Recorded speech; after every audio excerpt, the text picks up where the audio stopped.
The following is a fan-made chapter reading of the web serial Pale by J.C. McCrae. The original text can be found at palewebserial.wordpress.com. If you'd like to donate to the author, please visit patreon.com/wildbow.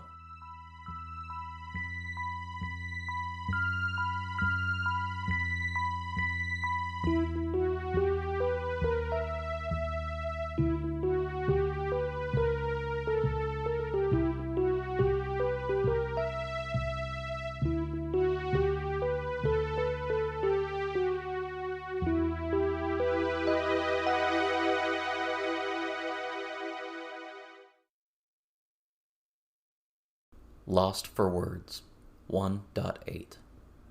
The lawnmower roared, loud enough that she couldn't really listen to music. She pushed, working it over the part of the lawn where there had once been a tree. The stump had rotted away, but there was still a hump where it had been. As the mower's wheel rolled over it, the blades bit into the dirt, spitting it out the vent at the side. The handle was broken and didn't lower all the way, so it came up to Verona's neck rather than her chest. She had to lift and wrestle to get it past the tricky bit, which was a lot of wrestling when the mower weighed 70 pounds and she weighed 82. Heads down, arms up, using the full strength of her arms, midsection, and legs to force the wheel up. It rolled down that slight slope, the cord pulled, and the extension cord unplugged from the mower. She was glad she was already using the sight, because she would have sworn something was messing with her at this point. Pulling off her sweater, wearing a sleeveless black tee beneath, she stalked her way over the lawn, which looked like spiders had gotten to it, matting it down in cobwebs, around the corner to where the extension cord had gotten caught at the short stone wall that bounded the garden, and tugged on the cord, pulling it over the wall instead of against it. The sight at least kept things interesting. Most things were beneath a layer. She was still working on what it meant, but for the time being, it was a really cool filter to cast over the world, like everything from the trees to her house to the garden were snakes that had shed their skin but not yet wriggled free of it. The garden was moist, and that moisture had frozen over, a foggy, icy film that made it like a pool of darkness just barely clouded over. In that darkness, she could make out a thing that was like a rabbit, flayed, face pressed against the film of ice. She bent down as she walked past it, reaching for it to tap the ice. It pulled away, leaving only the moist dirt, so dark it could have been a hole. Avery and Lucy had confirmed that they had the same issue. It was hard to interact with most things that they saw with the sight because it tended to go more normal as they got closer to it. She plugged the end of the extension cord back into the mower and then pulled back on the part of the handle that started it up again. Each patch of grass had to be gone over twice, forward, then back. 3 steps forward, 2 steps back. There were patches and points in time when it seemed like the grass wouldn't cut at all, even with the 2 passes of the mower. Twice there were branches that had fallen from the neighbor's tree that she had to pick up, each branch wreathed in a pale, loose bark that broke off ends red and ragged. 2 more times she just ran over branches, letting the blades chew them up. She fantasized about using the mower to cut a giant circle into the lawn. Inside that circle, she could mow a triangle, and then underline it. Could she feed a giant fire rune with the power from the extension cord? Did that work? She supposed that, at that point, there wasn't much difference between that and cutting the end of the extension cord and using the frayed wire to start a fire. But if she did the rune, wouldn't there be a giant plume of flame? She would love a giant plume of fire right about now. Her sight revealed the bugs and small rodents that fled from the noise and the chaos of the stupid friggin' mower. You don't need to run, little guys. This monster's slow. 3 steps forward, 2 steps back.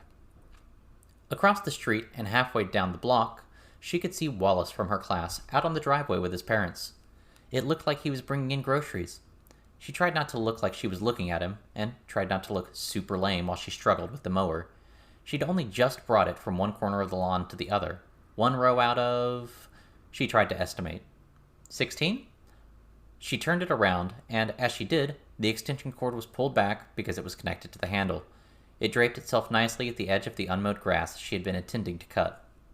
Verona stopped, grabbed the cord, and whipped it to get it to redrape itself along the dark, spiderwebby lawn, replugged it in because the pulling had unplugged it again, and took a second to try and knot the extension cord around the handle so it would stop pulling out of the shorter cord with the socket embedded in it.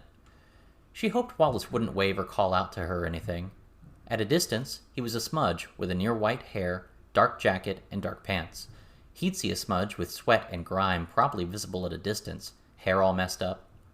He looked at her, but then he grabbed the bags from the back, sticking his arms to the bags so that he was carrying at least 4 plastic bags on each arm. She really hoped he wasn't trying to impress her. She really hoped he wasn't the guy who had given her a like on that stupid app. For that matter, she hoped Jeremy wasn't either. She never should have voted for either, but now that she had, one of them had voted for her, and she knew she'd voted for them, and, it wasn't that she didn't think they were okay looking. They were. When class had been slow and a teacher was droning on, spending 20 minutes badly explaining something that was spelled out very simply, clearly, and succinctly in the textbook, she'd let her mind wander, and sometimes it had wandered in the direction of the boys. Like, she kind of wished she could approach a boy and ask him, straight up, if they'd kiss her. No strings attached, so it meant nothing. When she imagined that, she sometimes thought of Jeremy or Wallace. Well, George too. If she had to pick a face she liked, she'd pick George, but a lot of girls liked George, and that meant hassle. And hassle was the opposite of the point. Killed the appeal a lot. She kept pushing the mower. 3 steps forward, 2 steps back. There were parts of the lawn that animals had gotten to, where the wheels got trapped, which meant the pushing was hard. Wallace stepped back outside. Again, she hoped he wouldn't wave or do anything. She watched as he got more groceries while she pushed the mower, halfway through the second row of maybe 16 rows. The second trip was less bags, but they seemed heavier. Again, he carried them all in one go. Wallace's mom touched Wallace's head with a bit of tenderness as she passed him, then got a case of bottled water out of the back. His mom didn't carry much, but Verona knew she had some nerve problem and had a tough time with it. Wallace had mentioned in passing, and that stupid home ec thing that they'd had to do before school once, that he was worried that he'd get the same thing when he grew up. She hadn't known what to say, but Jeremy had said some reassuring things, and she'd been kind of impressed that he hadn't been stunned into silence like she had. That this dorky guy who'd gotten paint on Katie's clothes in grade 1 could actually be cool. That Wallace could sound like he cared about his mom, and talk about her like Lucy talked about her mom. She'd put Wallace into a mental bucket back in grade 2 or so. Back one time when he'd worn a short-sleeved shirt under a sweater, and the bottom of the short-sleeved shirt had stuck out like a dress. After that day in home ec, she'd had to adjust where they sat in her head. Which was part of why her head went to them when she thought about things like asking them about kissing. Or like, if she approached him or Jeremy and offered to let him put his hand up her skirt in exchange for him taking off his pants and letting her examine, poke at his bits a few times and ask maybe 50 questions. She'd even worked up a script of bases to cover, ground rules, and the questions she'd ask if she could, like how there'd be no strings attached. But there would be. She could imagine they'd say yes because guys were curious too, right?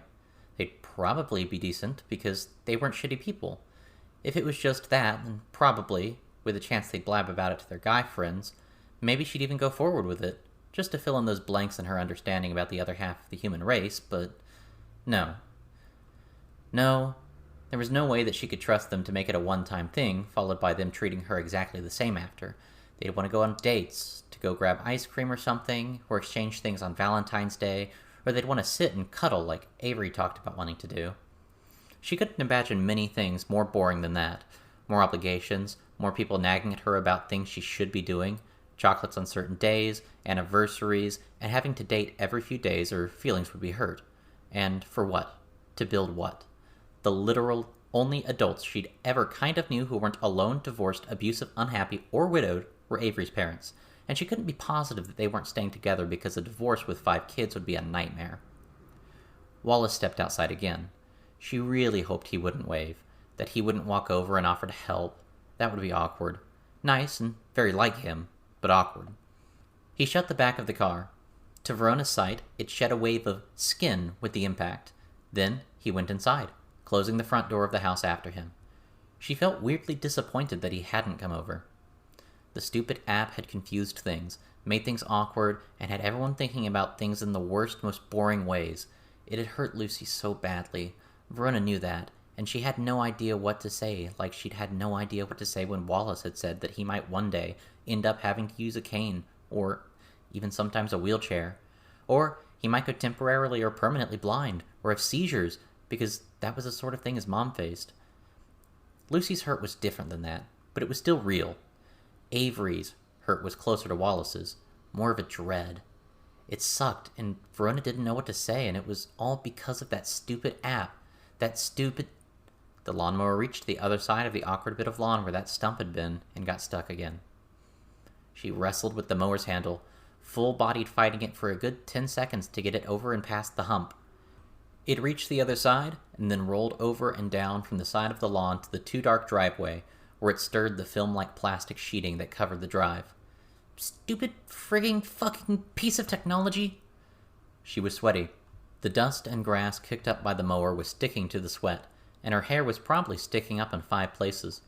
She turned the mower around, and the act of turning it around pulled on the extension cord, pulling it into the mower's path.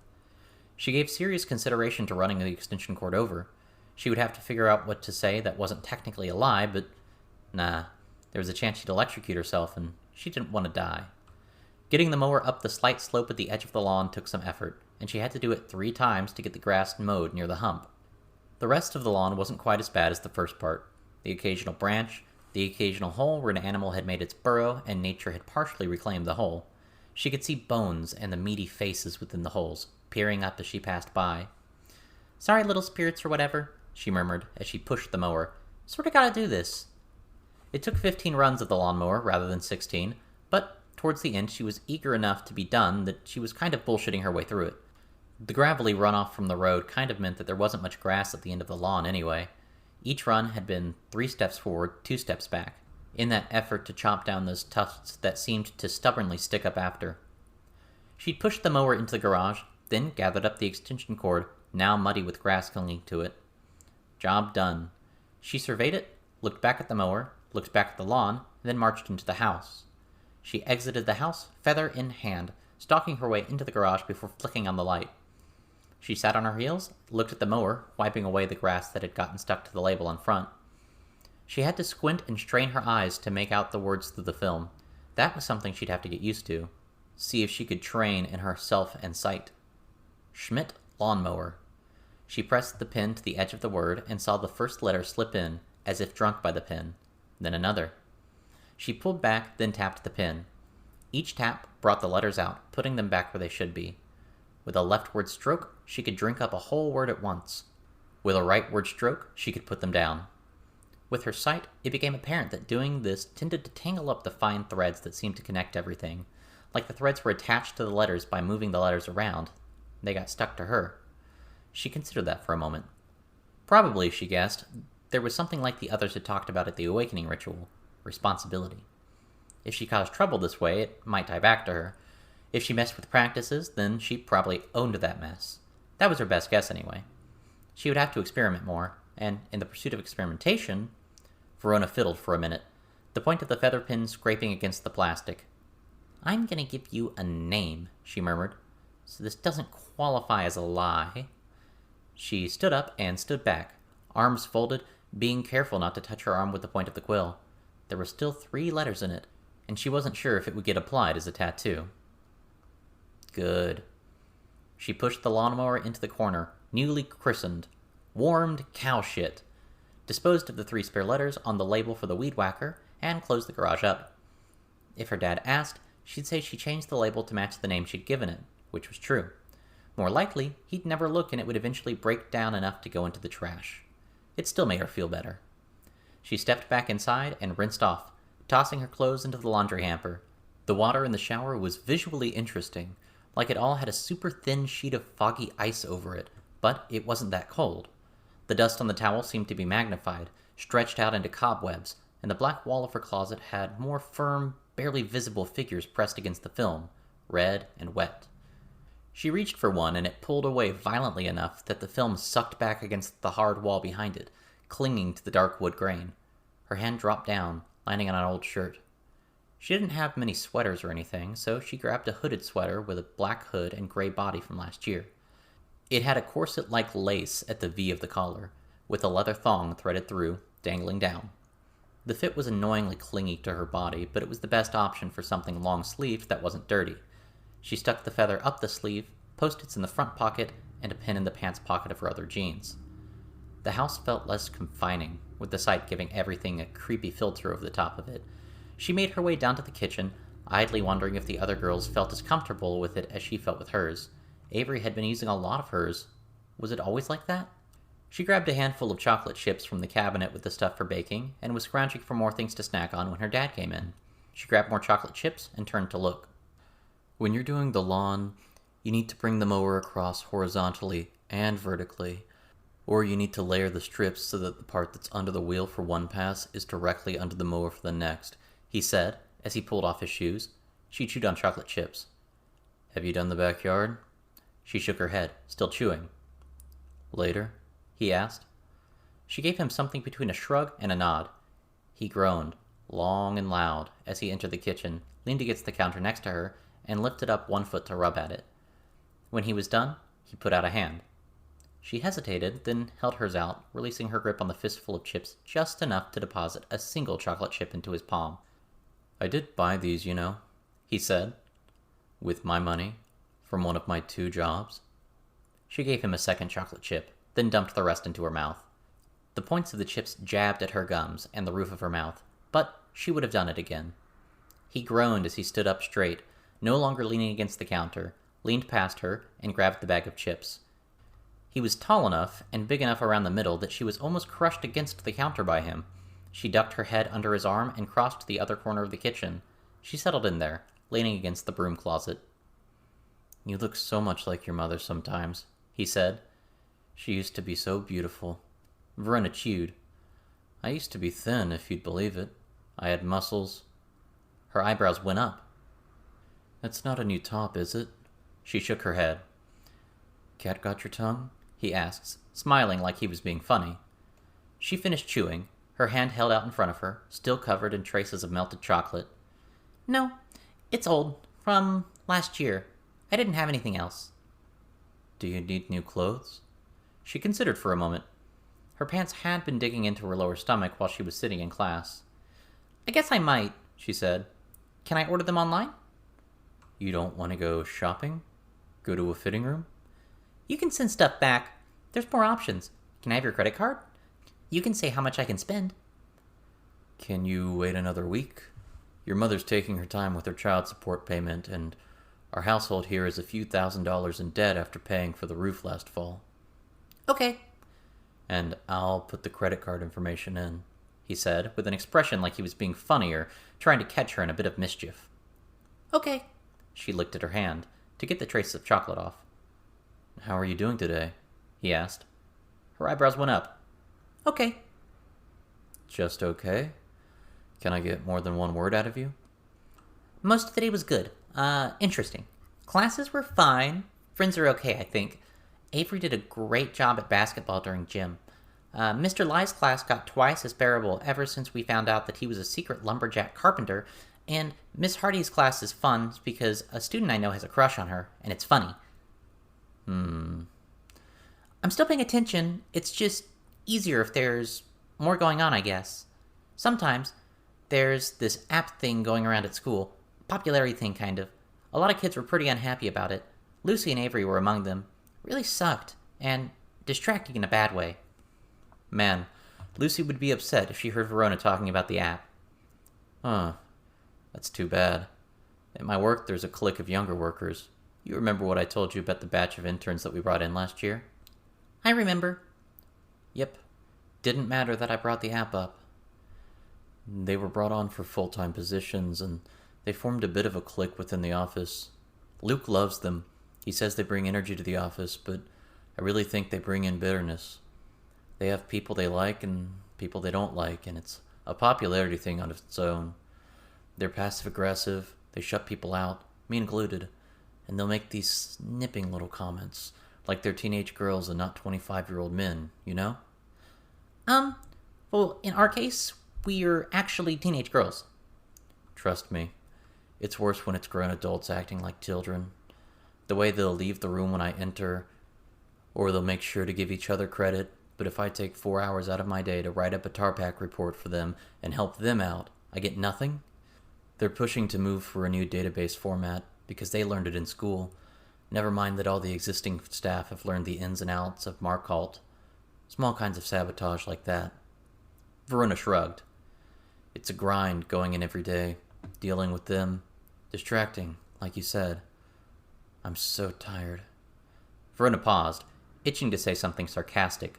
She shifted mental gears, wondered for a second what it'd be like in his shoes. Gee, I'm wondering what that's like, she said.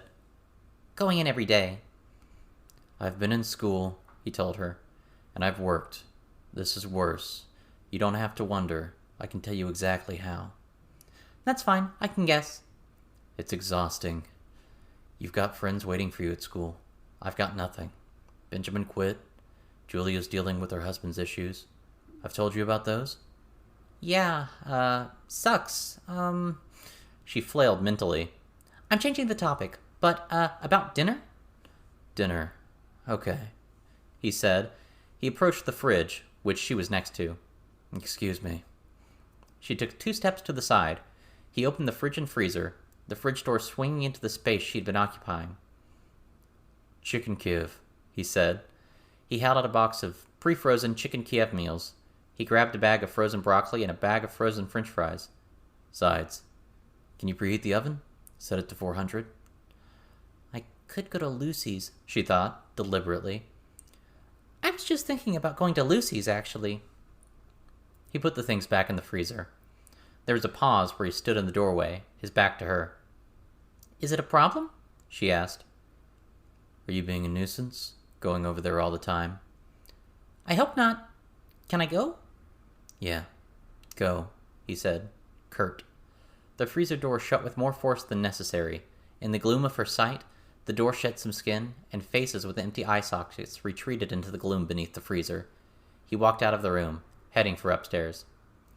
Are you sure? She asked. You seem mad. I wanted to have an actual conversation, Verona. There are still things that need doing around the house, but go. It's fine. I won't get in the way of your friendships. We have a lot of chances to talk the rest of the time, like on the way to school, she said. I'm sure you're right, he answered, barely audible. What?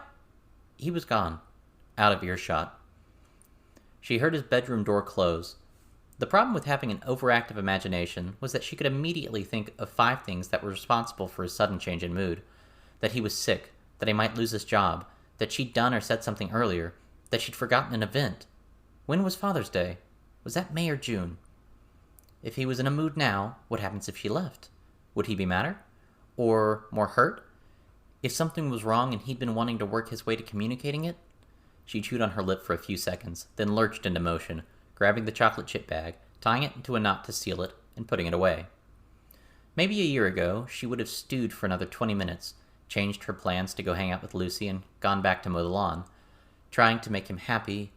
In the now, she just got her bag together, got her phone, and dialed Lucy on the way out the door before he could emerge from his room.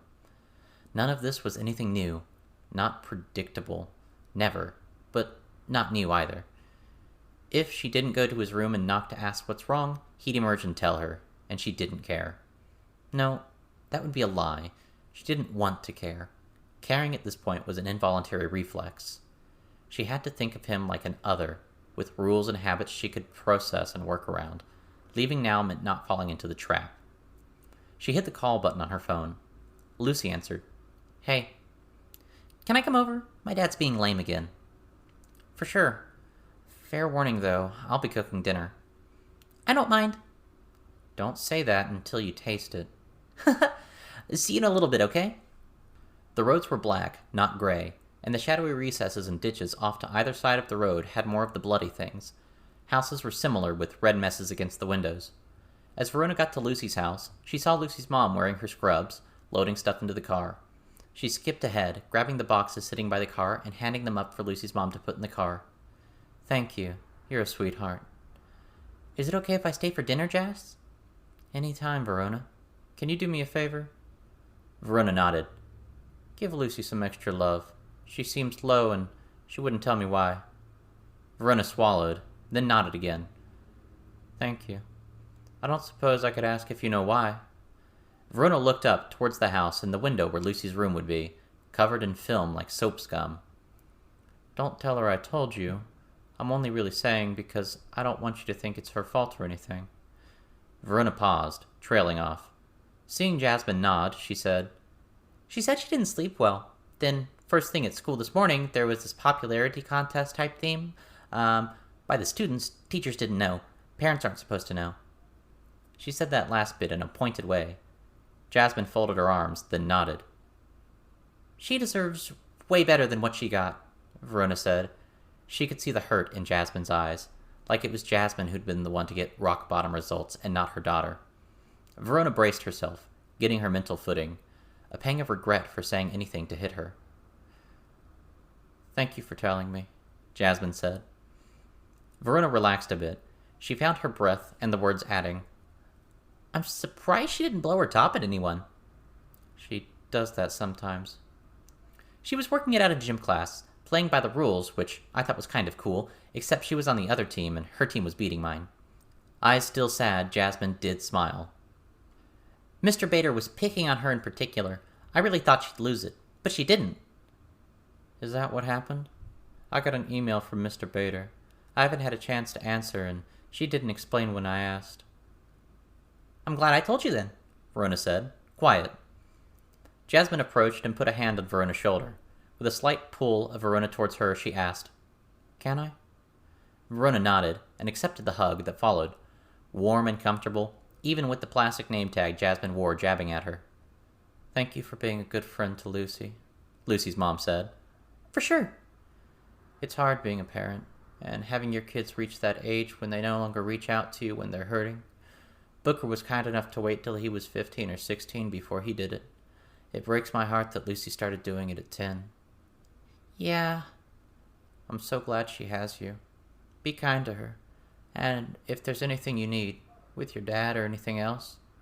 Thank you, Jasmine. Lucy's mom broke the hug. She brushed the side of Verona's face with her hand. Don't get into too much trouble. If we do get into trouble, I'll have her back. Good. And now I'm running late. Have fun, Verona said as she jogged over to the steps, with plants shrouded in something halfway between cobwebs and plastic wrap. She gave Lucy's mom a look over her shoulder and saw an eye roll. Yeah, work wasn't fun. But the practice stuff? She used the key Lucy's mom had given her years ago to let herself in. Lucy was in her room, sitting on her bed with her back to the bookshelf, legs out in front of her. She had a pile of books and random things strewn out in front of her, along with notebooks. She flinched as Verona knocked, covering something up, then relaxed. Just me, Verona said. She walked over to Lucy and found a position where she could sit at the edge of the bed and hug her friend from behind. What's that for? Your mom said to be extra nice to you. She knows you're in a funk. Remember back when we were kids and my parents had divorced, and we were so convinced our parents should date and marry that we could be sisters? Verona asked. I remember that. We were such morons, Verona said. What were we thinking? That it'd be cool to be sisters? We'd drive each other crazy if we lived in the same house. Probably, but sisters do that. Look at Avery and her sisters. Yeah, Verona said. She wiggled forward, and Lucy leaned forward to provide more wiggle room. Verona found a more comfortable seat behind Lucy and looked over Lucy's shoulder at what Lucy was doing. You want to see? Lucy asked. She had the ring and the hot lead. I really want to see. Lucy slipped on the ring and used her thumb to hold the lead so it rested at the base of her fingers, touching the ring. She touched a dictionary, swiping her hand to one side. The papers scattered, folding and consolidating into a sword shape. That's the coolest! Verona squeezed her friend extra tight, rocking from side to side. Isn't it? Lucy speared a toy she'd placed at the edge of the bed. The point of the rapier-like blade sank in with no resistance. She made a motion like she was tossing the sword upward, and the papers scattered, unfolding and landing in order. The cover landing last. Dictionary reassembled. More! Lucy repeated the process, this time with a wooden box. The wooden parts came apart, folded, reshaped, and settled around her hand like a pair of brass knuckles, but heavier, larger, and made of ornate wood. A space was left out for the ring. Cupping her hand over a can of soda, Lucy moved it slowly from one end to the other hand holding the can, grip rearranging as the shape changed. When she moved the hand with the ring away, her other hand held a small handgun in gleaming aluminum with the same color scheme as the off-brand soda can. "Oh, man," Verona breathed. "Can only do guns with a few things, I think. Haven't had the guts to pull the trigger," Lucy admitted. Verona reached around Lucy, doing her best to hold Lucy's hand and arm, joining her strength to her friend's. "What are we trying to shoot?" "I don't even know. See the trash can by my desk?" Verona saw it. A metal trash can with some papers in it. They aimed, pointing the weapon. Lucy pulled at the trigger by the smallest increments, twisting her face away more and more as the pull increased. Verona could feel the tension in her arms. The shot was deafening, the can practically exploding as it seemed to rip in half, flipping end over end. The base of the wall on the far side cracked. "Oh man, oh crap, let go of me, let go!" Worried her friend was hurt, Verona let go, letting Lucy stand. Lucy tossed the gun away, toward the ruins of the can, and Verona had a glimpse of the weapon foaming violently, dripping soda onto Lucy's legs and arm, and onto the film-covered bed and cobwebby floor. The moment the weapon left Lucy's hand, it became a can again, mostly empty. "I'll get a towel," Verona said. She'd stayed over enough times to know where the cupboard with the towels was. She tossed Lucy a dry towel, and then took another to the bathroom, wetting it under the tap. "I think that was, one shot," Lucy said. "Spent everything. Might be worth keeping in mind." "I didn't think it'd be a legit gun. I thought it'd fire a BB, or the tab of the can or something." "I thought it'd need to be loaded with real ammo," Lucy said, eyes wide. She took the wet towel and wiped her arms and legs. "Thank you." Verona eyed the towel. "Can I have the ring and hot lead?" Lucy pulled off the ring, handed it over. Verona winced as she took the lead, almost dropping it. Verona went to her bag, pulled out her cape, and put it on, draping it over her shoulders. She slipped on the ring. "What are you doing?" Lucy asked. "Experimenting." Verona gripped one part of her cloak in one hand and held it close to herself. She took the lead and held it as Lucy had, then ran the ring over her shoulder, all the way down her arm to her hand. She could feel it change against her skin. She let go of the cloak and moved her arm, reaching out. The cloak reached out, roughly matching her arm. The end of it formed into a claw shape, matching the position of her hand. She experimented, swinging at the air, using a cloth arm that extended like a claw. It moved violently enough that it made the whooshing noise, like when she swung a tennis racket or a baseball bat. "You're ridiculous, you know that, right?" Lucy asked. "What? Ridiculous why?" Verona asked. She pulled off the ring. She felt her cloak flutter as it returned to normal, dropping down to hang normally. "Never mind." "The lead isn't as painful to hold as it was, I think," Verona noted. She moved it around her palm. "It's cooling down as I use it more. It heated up again when I spent 30 minutes or so talking to my mom. I think it might have a capacity that recharges over time." "We shouldn't waste it then. We'll need it for tomorrow night." Lucy nodded. "There's other stuff we could prep," Verona said. "Should we call Avery over? Would your mom mind?" "Nah," Lucy said. She picked up her phone, dialing. Verona found the metal box they'd been keeping the hot lead in, almost lost in the rumple of sheets on Lucy's bed. "Avery, want to come over? We're experimenting and stuff." There was a pause. Verona perked her ears, trying to hear. When she couldn't, she drew close. "She's sitting down to dinner. She doesn't think she can get away," Lucy said. "Avery," Verona said. "Put it on speakerphone." "Why?" Avery's voice came through. "Please, come on!" "I'm the only one in my room right now." "Then go to where your family is, and then put it on speakerphone," Lucy said. "Fine." There was rummaging, then footsteps. "Entering the kitchen now." "Avery, come over!" Verona called out. "We want you here! We miss you!" "You're so cool," Lucy added her voice to Verona's. "It's just not as great without you here." "We're doing such neat things! We really miss you!" "Such neat things." "Lucy's gonna cook dinner, and I want you to help. It might be terrible, but you won't have to watch that awful singing show." We'll watch what you want to watch. Please, please come over. Succumb to the peer pressure. Guys, Avery said. Okay. There were voices in the background. Someone sounded like they were laughing. Is that a yes? You're coming over? Yes. Verona laughed, and Lucy whooped. Verona smiled, seeing her friend flushed and smiling. The burdens of the day alleviated. Verona let herself into the house. Time to face the music, she thought. I'm home. There was no response. They'd spent the evening experimenting with runes and the pen, which was, so far, proving to be more of a novelty than a practical tool. They'd had to stop when Lucy's mom had come back, at which point they'd watched a movie, the three of them on the couch with a blanket over them, Lucy's mom in the armchair. The movie had been Avery's choice. Verona locked the front door, shut off the porch light, and went upstairs. Dad? She walked to the end of the hall.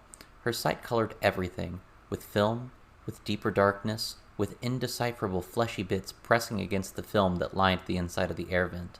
She knocked on her dad's door. There was a sound from within. Dad? I'm tired, Verona, he said. It's late. Go to bed. Okay. Can you get yourself to school in the morning? Mrs. Ellingson might be able to pick me up. Why? You can't drive me? I had a hard time falling asleep. I was just falling asleep, and then you woke me up. I'm going to sleep in a bit. I have my part-time job tomorrow night. All right, she said. I'm busy tomorrow night, too. She shut the door. She headed into her room, staying quiet, setting her bag down on her computer chair. She got ready for bed, then lay down. The good feeling of the night at Lucy's had been replaced by something heavier. That would be a stabilizing form, Edith said. Verona sketched and scribbled madly to try to keep up with what Edith was explaining. She'd write something tidier later. Stabilizing like? Avery asked. Imagine the fins on the tail of an airplane, training wheels on a bike. We've made good use of the air and earth runes. We've used fire for the campfire and experimented with emergency lights, Verona said. What about water? Is it useful? Not all runes are created equal. But if air makes stuff lighter, and earth makes it heavier, and fire makes it hotter, water does what? Can it make it more fluid? Flexible? Edith frowned. She doesn't know, Lucy said. I could make assumptions, Edith said. But I wouldn't want to lie. It's not my comfort zone. Because you're a candle spirit, and water isn't your jam? Verona said. Got it. Sorry if that line of question was, offensive. No, not offensive, Edith said. Avery turned around, showing Edith her shoe. Good enough. Can it be better? Probably, but for right now, you should try getting a feel for it. Avery nodded and kicked off her shoes before pulling up on the sneakers she'd written all over. She began to lace them up. Is there a rune for light or for darkness? Verona asked. I did a thing with a fire rune then. We went to John's house and it didn't work so well. I could show you darkness, Matthew said. He was barbecuing. They were in his and Edith's backyard. What did you do for the fire rune? Edith asked. Verona said, looking between them. Go to Edith first, Matthew said. I want to know the runes and I want Edith's breakdown, Verona said, eyes wide. She looked between them, then picked up her notebook. Can you draw the runes for Matthew? I can. She handed him her notebook and pen, then went to Edith, pulling out her post-its and pen. So prepared, Avery said. We have to be, Verona said. It's tonight. I was going to go home and grab stuff before it started. Me too, Verona admitted. But I like having stuff on me. I'm keeping the ring with me, Lucy said. Avery, all laced up, very carefully set her feet down. She stood, then dropped into a squat, her arms out to the side for balance. She tapped her heels together twice. Everyone present watched. Matthew paused his scribbling. Avery jumped, wind stirring and kicking up cobwebs and dust all around her feet. She cleared a good 6 feet, flailed her arms around momentarily, and then landed in a crouch. Ow. Avery said. Okay, the air rune doesn't soften landings much. And that's cool, though, Lucy said. You're not going to break your face open or snap your leg when you accidentally launch yourself? I hope not. Air spirits are playful and capricious, Edith said. They change temperaments easily. Giving them power helps mollify them, but be careful. Alright, this is cool though. Super cool, Verona said. Even with the ability to draw on the assembly of kin at others for power, you want to be careful with how often you use that. Save it for things that matter? Lucy asked. It might be better to use it for things that don't matter, Edith said. They're not above pranks, and you don't want to fall awkwardly at a key moment. Avery nodded, expression serious. Matthew had finished writing the runes. Verona took stock of it, then immediately copied one over her cloak. It just made sense to. Verona got some more notes from Edith, but as Edith went on in her explanations, she got further from the stuff that was practical for tonight. This is really helpful, Verona said. I'm glad, Edith said. I really think there's no point in arming yourself against the choir. They're that strong? Lucy asked. You're better off standing back and watching. Do nothing except watch. If you're to do anything at all, you should understand it in full first. It's helpful still, Verona said. But I'm thinking if I'm going to swing by my place, I should do it sooner than later. If I time it right, my dad'll be at his part-time job. Makes sense, Lucy said. I never thought you'd walk away from lessons in magic. We'll rendezvous? Verona asked. Can we chat for a minute before you go? Lucy asked. Verona nodded. Lucy followed Verona around the exterior of Matthew's house, casting a look backwards towards Avery, who was experimenting with the shoes.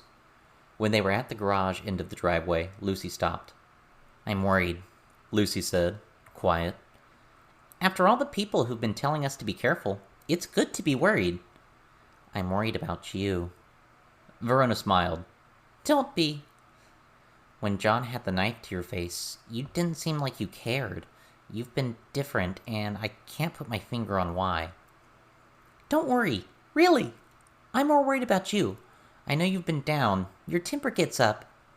Don't distract, Lucy said. Her expression was stern, and in Verona's sight, her eyes were red where they should be white, pink where the irises would normally be hazel color. Loose strands of pink hair that had come free from the ponytail shifted in the light breeze. I'm not trying to. I believe you. I still think you're doing it. Verona shook her head. Be safe. If you get hurt because you're not taking this seriously enough, I'm going to be so freaking mad at you. I'm taking this more seriously than any of us three, Verona said. Ronnie, I don't want to call you a liar, but... I am, Verona said, intense now. There was a rustling.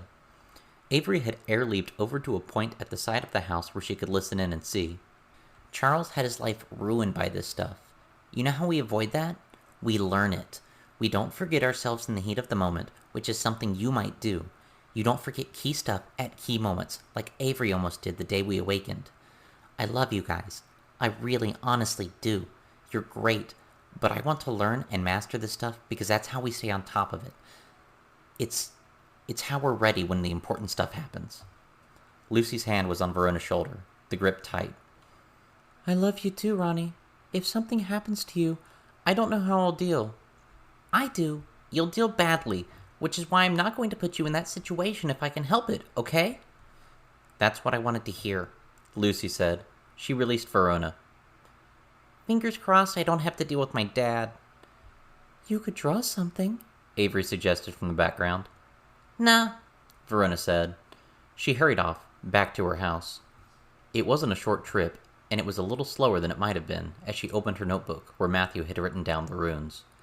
She checked every page, looking it over with the sight, searching for markings just to be sure. Nothing except for the two things he'd written down. She jogged the last bit of the way to her house to make sure she had time. She winced, seeing her dad's car in the driveway. Damn. She let herself in, quiet. The hungry choir was supposed to come tonight. She pulled off the extra stuff, set her bag down by the door, and made her way upstairs, avoiding the middle of the stairs so they wouldn't creak. There were 3 thumps on the wall, heavy.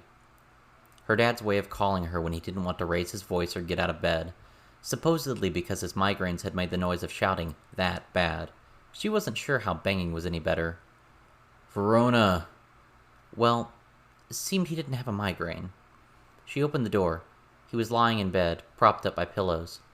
You didn't mow the lawn, her father said. Got busy, She said, I don't know what I'm supposed to do, Verona. I need you to pull your weight. I do stuff. You don't try, and that's the problem, he said. Over and over again, your teachers say you put in the barest possible effort to get a passing grade. You're not dumb, but you seem to put all of your brains to figuring out ways to get out of things, or game the system, or make life as hard as possible on people like me and your teachers, who are just trying to equip you for the real world. She shrugged. It's just us, Verona. Your mother left. I've got work. I've got $36,000 of debt just from the expenses of taking care of you in the house. She doesn't pay support when she should, so I work the extra hours, he said. 2 jobs. She remained silent. My coworkers hate me. My boss resents me. I get home and I'm too tired to do anything, and then I have to fight you every step of the way. How many times have I asked you to do the lawn? A bunch? A lot, Verona. The dishes in the sink are empty. The laundry's piling up. You're wearing clothes you wore when you were 10, when you could just put a load on. I did put a load on. Don't argue. Please. I can't do it. I can't put up with it. In the light of his television, she could see the moisture in his eyes. The tears started flowing. I'm so alone, Verona. I'm trying so hard, and I have nothing to show for it. No friends, no wife. Your mother gave me an STD from someone she cheated on me with, and then left. I can't convey how alone I am. She remained silent, standing in the doorway. Her father sat there on his bed, sobbing. Do you want to leave? Move to Thunder Bay? He asked, his voice tremulous. She remained silent. Do you? Answer me! No. Because you don't seem to want to be here. You don't seem to act like you want me as a dad. If you left to go to your mom's right now, what do you think would happen? I don't know, she said. I offered her dual custody and she didn't take it. She asked for the holidays. You've said, Verona said, quiet. She hurt me so badly leaving like she did. She hurt us, he said. He hiccuped a sob. Verona stood there, watching her dad. She'd had a reason for not wanting to use the connection blocker. There was the risk of the rebound, and she'd known from her father's initial bout of silent treatment the day before that the rebound was already coming. This wasn't unusual. This was closer to normal than not. She turned to go. Do not walk out on me. Don't do what she did, he said. I don't know what to say. I want you to listen, he said. I have listened, she thought. If I do all my chores, if I do everything, if I listen to you when you vent, we still do this 2 or 3 times a week. If I don't, it's more like 5 times, and I'd rather put up with this a couple more times a week and put off having to mow the lawn with the warmed cow shit. I want you to care. She wanted to care. But this had been a thing for a couple of years now, growing in intensity if anything. She stood in the doorway, and she couldn't bring herself to care anymore. The silent treatments, the whiplash of the mood changes sometimes, or the passive-aggressive stuff, sometimes it got through. But this was something she was used to the point where she wondered if hardening her heart to an outpouring of emotion like this is what made someone a sociopath, because she cared that little. She just felt a bit of revulsion, seeing her father grab a tissue to wipe at his snotty nose. She stared at him, and after 2 or 3 minutes, he met her eyes. He might have seen that revulsion before she cleared it off her face. Go, he said. Leave me then. She turned and left. She had permission. She went to her room, getting the rest of her stuff, including a change of clothes, to something more uniformly dark. At her desk, she ripped off a piece of paper. On that paper, she wrote some stuff down, because tonight was the Hungry Choir, and despite promises to Lucy, there was a chance something might happen to her. With everything gathered up, she opened her front door. Miss, She said. She closed the door behind her and jogged down the stairs. Miss. She walked to the end of the driveway. If she listened, really listened, could she hear the singing? It was there, but she couldn't place it. Miss. I'm here, Thanks. she said, not looking for Miss or trying to spot the partially hidden woman before she started walking. Sorry, I can't remember if you said to call only if we needed you, but I had a question. I'm at your disposal. The day you told us about the practice, Verona said. talked about the awakening, do you remember that? I do, very clearly. You said there were risks. Stuff that could happen if we did it wrong? That we could die? Or worse? That remains true, Miss said. The woman walked beside Verona, at an angle where she could barely see her. There were no obstructing objects except Verona's own hair. You said that if we push too hard or cross certain lines, we might lose our humanity? Yes. And that's sort of what happened with Avery. Her eyes getting stuck? In a way. Verona looked out over Kennett. The singing was growing in intensity. I heard that and I knew. I don't want to be human anymore. I suspected. Lucy, she made a deal that you wouldn't stop us from getting to a good old age, having a full life. That does interfere with your wants. Is there a loophole? Is there a way past it? I can't tell you that. Can I find my own way past it? I can't tell you that. Okay. If I could, would you stop me? No, Okay. Verona said. She drew in a deep breath, blinked some moisture out of her eyes, and then sprinted, chasing the strings that tied her to Lucy and Avery. The Hungry Choir sang, and that singing reached out over Kennett. This has been a fan-made chapter reading of the web serial Pale by J.C. McCrae. Thank you all once again for tuning into this chapter reading by me, Mimics. And if you'd like to read the original material, it's available at palewebserial.wordpress.com. Or, if you'd like to donate to the author, go ahead and visit patreon.com/wildbow.